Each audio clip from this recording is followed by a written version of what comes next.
આ જો વોકર ભત્રીજો છે એનો નાનો ટેણીયો છે એના માટે વેદુ સિંહ માટે. તો કાલે રાત્રે મેગી માટે થયો હતો માહિર, હેરાન કરતો હતો અને અત્યારે બનાવીને આપવી પડે. બે ભાઈ બહુ ચીલી ફ્લેક્સ ના નાખીશ બેટા, બહુ તીખું ના ખાઈશ, તું તીખું નહીં ખાઈ શકતો. ઓકે ચલ ફટાફટ, અને હું બાની દવા લઈને આવું છું.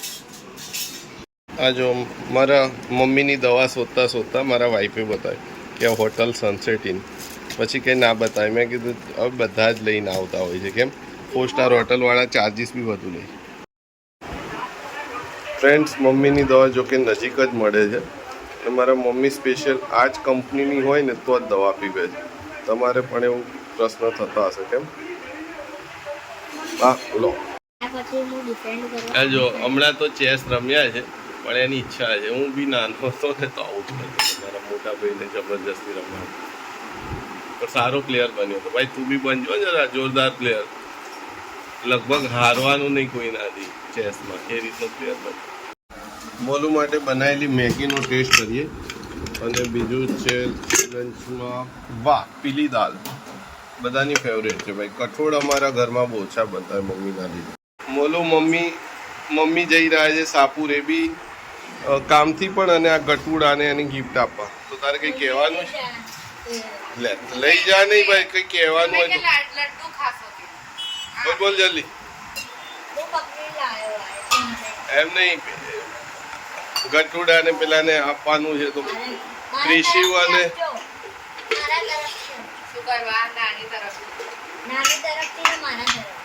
હા, અને બીજું કઈ કહેવાનું છે અને લાડમાં કઈ કહેવાનું છે. હા ભાઈ મોટું ચાચુ. ક્યારે મળવા જઈશ તો?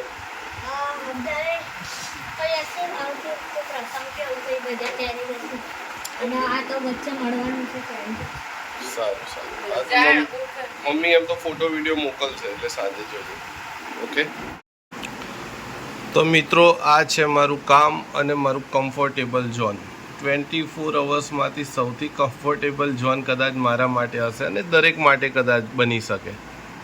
કારણ એટલું જ છે કે આ વર્ક હું અહીંયા મૂવી જોતા કરીશ, મૂવીનો એન્જોય કરતાં એ કરીશ, અને સાથે એક પ્રોફેશનલ બેઝ પર મળે છે. ઓકે, તો કોઈ પણ વ્યક્તિ કરી શકે છે અને બહુ મજેદાર કામ છે. માહિરનો સ્કૂલથી છૂટવાનો ટાઈમ થઈ ગયો છે. એના મમ્મી સામાજિક કામથી આજે બહાર ગયા છે અને મોટો ભાઈ મૂવી જોવા ગયો છે. એકચ્યુઅલી 10-15 દિવસથી જીમ નથી જવાયું અને આજે ઘણા બધા મિત્રો જીમમાંથી યાદ પણ કરતા હતા. આજે ઈચ્છા પણ ઘણી હતી. હવે જોઈએ ટાઈમ સિચ્યુએશન કેવી રહી છે. ઈચ્છા તો છે ઘણી, કેમ કે એવું થાય ને કે ભાઈ દરેક વ્યક્તિને આપણે ઇન્ડિયન કલ્ચરમાં કે પછી અધર કન્ટ્રીમાં પણ એવું હશે કે ભાઈ સન્ડે પતી જવા દો, મંડેથી આ વસ્તુ સ્ટાર્ટ કરીશું. પણ એકચ્યુઅલી એવું નથી હોતું. લાઈફમાં જે વસ્તુ સ્ટાર્ટ કરવાની હોય એ દિવસે જ કરી દેવાની.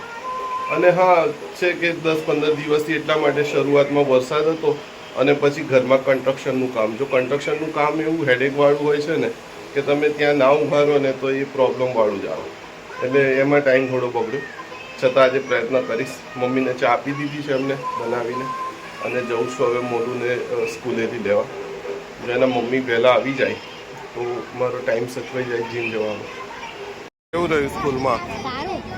ખરેખર ટીચરે સર્વિસ તો નહીં કરીને? સાચું કહેજો. મારી પડીકા એના બાનું પડીકું. ભાઈ તમારા ત્યાં પણ આવું થતું હશે. મોલુને આ મલાઈ વગરનું દૂધ ભાવે છે એટલે હંમેશા એના મમ્મી જો કે હેન્ડલ કરી લેતા હોય. હું ઘણી વાર એને સમજાવું કે ભાઈ પી લે, મલાઈવાળું દૂધ પી લે, બોડી બને એનાથી. તો કંઈ નહીં, મારે નથી પીવું. જોકે બાળકોને લઈને આ ઘરની પરેશાની હશે. ભાઈ ઇનફ છે કે ભાઈ જોશે આટલું બસ. અને તારે બિલાડીને દૂધ આપી દીધું ને? હા ચલો અબ થોડું ખાલી એને તારે બિલાડીને આજે અમારી મિયાઓ, એનું નામ છે કોકો. કોકો પીવે દૂધ. અને ચીની કેટલી? ચીની 1 ચમચી, 1.5. એક આખી અને એક અડધી. બસ 2. બસ મિત્રો લગભગ 10-15 દિવસ પછી આજથી દરેક જીમના જેટલા ગ્રુપ મેમ્બર્સ હતા દરેકે મળવાનું નક્કી કર્યું હતું અને કે જીમમાં આજે કમ્પલસરી જઈશું જ, નહીં તો કદાચ ફાઇન બી લાગી જશે. મારા નામની લાગે છે ફાઇન લાગવાનો છે, કેમ કે આજે સામાજિક રીતે મારા વાઈફ મોલુના મમ્મી છે નથી બહાર છે અને એમને આવવામાં પણ મોડું થશે.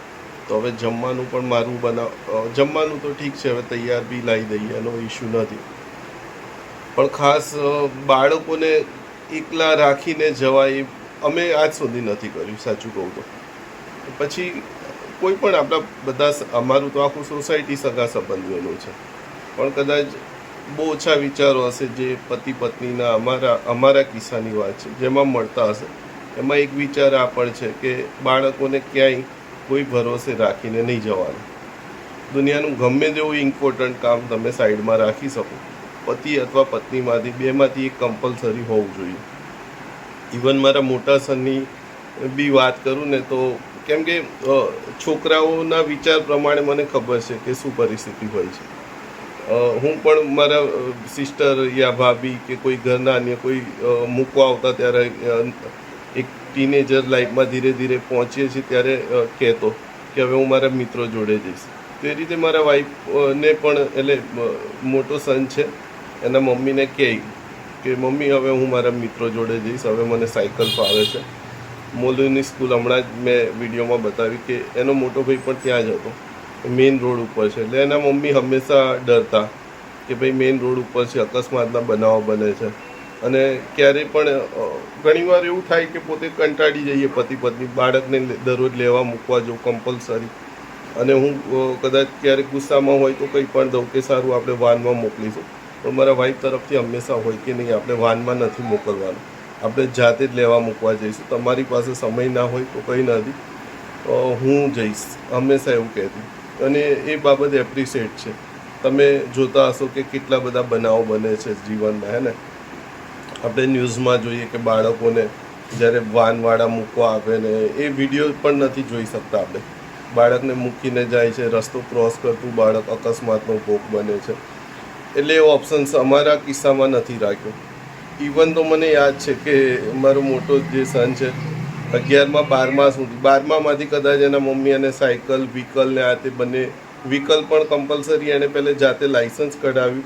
એને ખબર હતી કે મમ્મી પપ્પા તરફથી નહીં મળે ચાન્સ, એટલે પહેલાં એણે લાઇસન્સ કઢાવ્યું. વ્હીકલ ધીરે ધીરે શીખી ગયો હતો, પછી એણે જાતે ઓનલાઈન ફોર્મ ભરીને લાઇસન્સ કઢાવ્યું અને જાતે જ એક્ઝામ આપીને કમ્પ્લીટ કર્યું ને પછી લર્નિંગ લાઇસન્સ મળ્યું.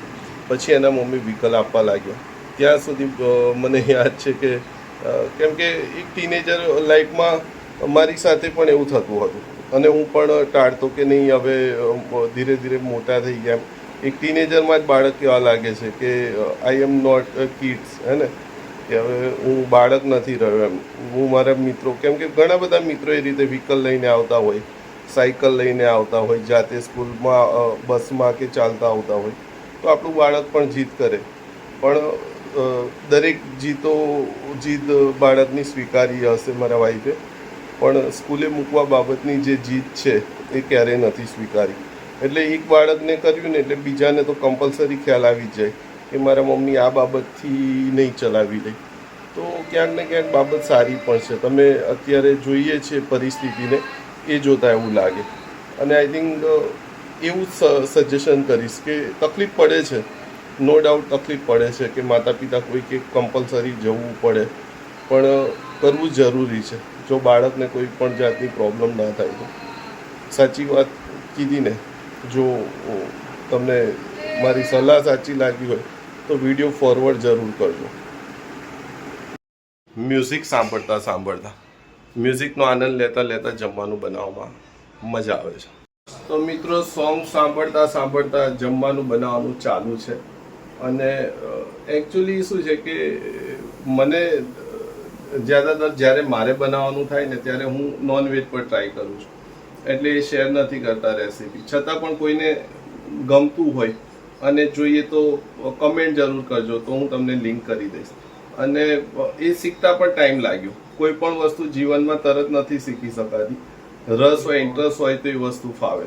અને એક ટીનેજર સુધી તો હું પોતે વેજીટેરિયન હતો, પણ એકદમ દુબળો પતલો, ફિટ સારી રીતે, પણ બોડી એકદમ સિંગલ બોડી. તો જ્યારે એક્સરસાઇઝ ને બધું સ્ટાર્ટ કર્યું ને ત્યારથી જીમમાંથી પ્રોવાઈડ કે ભાઈ હા હવે તમારે થોડું ઘણું આ નોન વેજીટેરિયન ટાઈપનું કંઈક ખાવું પડશે. ત્યારથી ધીરે ધીરે પછી શરૂઆત થઈ. એટલે ખાણીપીણીમાં હોય છે, ઘણા ખરા ડોક્ટરો પણ કહે છે કે ભાઈ બોઇલ એગ્સ ખાવ ને આ બધું હે ને, તો એ વસ્તુ છે. તો કંઈ નહીં, રેસીપીમાં એટલે શેર નથી કરતો હંમેશા કે જ્યારે નોન વેજીટેરિયન હોય ત્યારે એ વસ્તુ એવોઇડ કરીએ છીએ. છતાં પણ કોઈકને જોઈએ રેસીપી તો ચોક્કસથી કમેન્ટ કરજો, હું શેર કરી આપીશ તમને. તો મિત્રો જમવાનું રેડી થઈ ગયું છે અને બાને મસ્ત આપી દીધું છે જમવાનું, સરસ મજાનું રેડી કરી દીધું છે.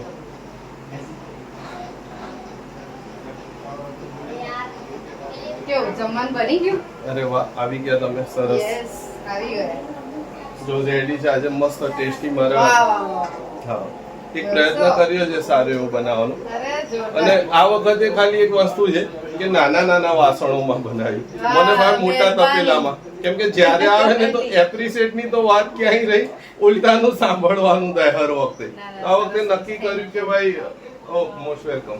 અને ચલો હવે ટેસ્ટ કરાવું છું, આજે મસ્ત બનાવ્યું છે તો કેવી બની છે પછી મને કહો બિરયાની. સરસ.